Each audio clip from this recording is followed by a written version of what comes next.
আছেন সামাজিক সচেতন সংস্থার উদ্যোগে আপনি এই যে তরমুজ এইখানে খেটে খাওয়া মানুষের কথা মাথায় রেখে তরমুজ খাওয়াচ্ছে। আর এই কর্মসূচিটা একটু ব্যতিক্রমী, কেউ কিন্তু এটা খাওয়ায় না।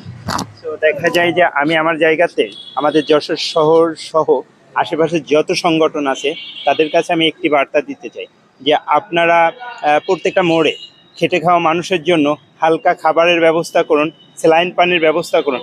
পাশাপাশি এরকম তৃষ্ণার্ত মানুষের জন্য এই যে দেখতে পাচ্ছেন আমরা তরমুজের ব্যবস্থা করেছি।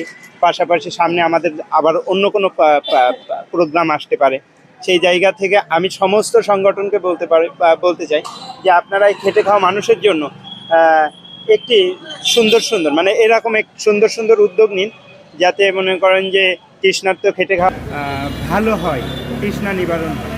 তারপরে সেই সাথে আমরা সুন্দর, আমাদের চিন্তা চেতনা সুন্দর।